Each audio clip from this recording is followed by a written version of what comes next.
भक्तों, सभी भक्तगणों को मेरा सादर नमस्कार। श्रावण माह महात्म्य अध्याय 18।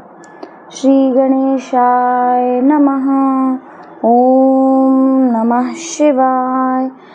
सनत कुमार जी बोले, हे भगवान, हे पार्वती नाथ, हे भक्तों पर अनुग्रह करने वाले, हे दया सागर, अब आप दशमी तिथि का महात्म्य बताइए। ईश्वर बोले, हे सनत कुमार, श्रावण मास में शुक्ल पक्ष की दशमी तिथि से यह व्रत आरंभ करें।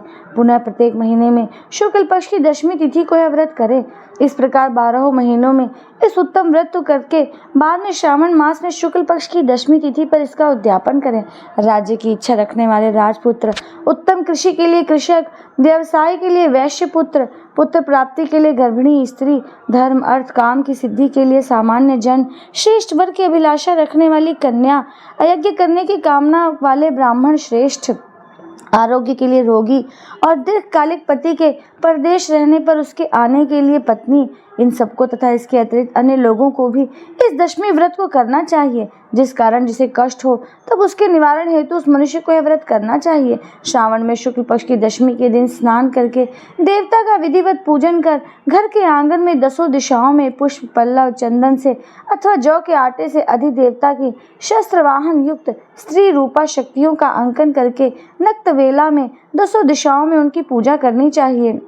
घृत मिश्रित नैवेद्य अर्पण करके उन्हें पृथक पृथक दीपक प्रदान करना चाहिए। उस समय जो फल उपलब्ध हो वह भी चढ़ाना चाहिए।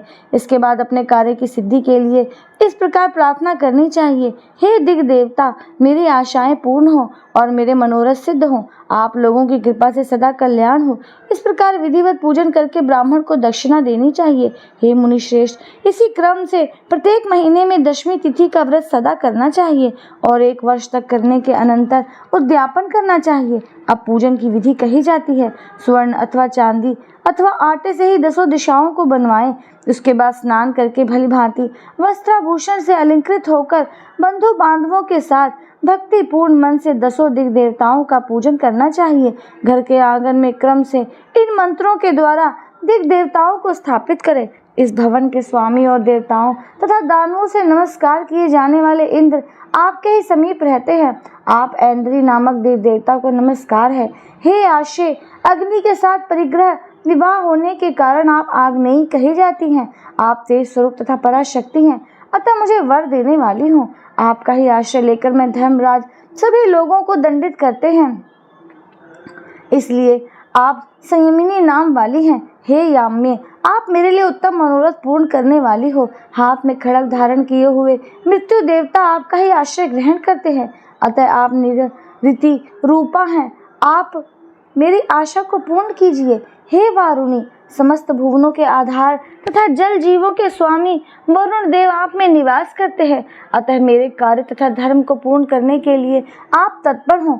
आप जगत के आदि स्वरूप वायुदेव के साथ अधिष्ठित है, इसलिए आप वायव्या हैं। हे वायव्य, आप मेरे घर में नित्य शांति प्रदान करें।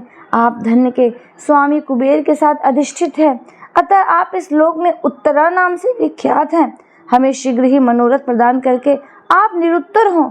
हे ऐशानी, आप जगत के स्वामी शंभु के साथ सुशोभित होती हैं। हे शुभे, हे देवी, मेरी अभिलाषाओं को पूर्ण कीजिए। आपको नमस्कार है, नमस्कार है। आप समस्त लोगों के ऊपर अधिष्ठित है, सदा कल्याण करने वाली हैं और सनक आदि मुनियों से घिरी रहती हैं। आप सदा मेरी रक्षा करें, रक्षा करें। सभी नक्षत्र, ग्रह, तारागण तथा जो नक्षत्र माताएं हैं और जो भूत प्रेत तथा विघ्न करने वाले विनायक हैं, उनकी मैंने भक्ति युक्त मन से भक्ति पूर्वक पूजा की है। वे सब मेरे अभिष्ट की सिद्धि के लिए सदा तत्पर हों।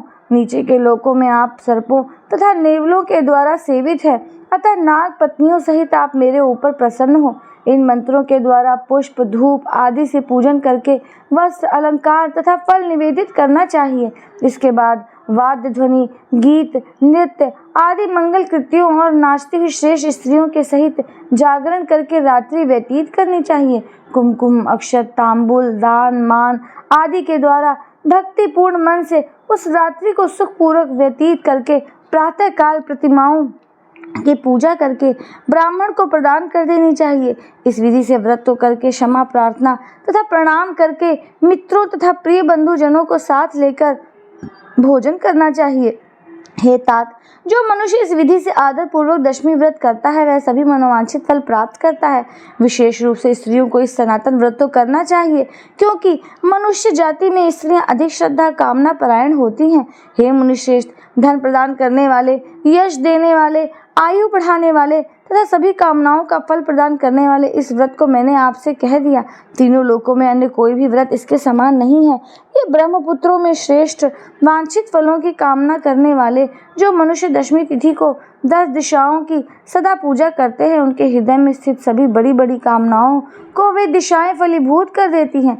इसमें अधिक रहने से क्या प्रयोजन है? हे सनत कुमार, यह व्रत मोक्षदायक है, इसमें संदेह नहीं करना चाहिए। इस व्रत के समान न कोई व्रत है और न तो होगा। इस प्रकार से स्कंद पुराण के अंतर्गत ईश्वर सनत कुमार संवाद में श्रावण मास महात्म्य में आशा दशमी व्रत कथन नामक 18वां अध्याय पूर्ण हुआ। राधे राधे भक्तों।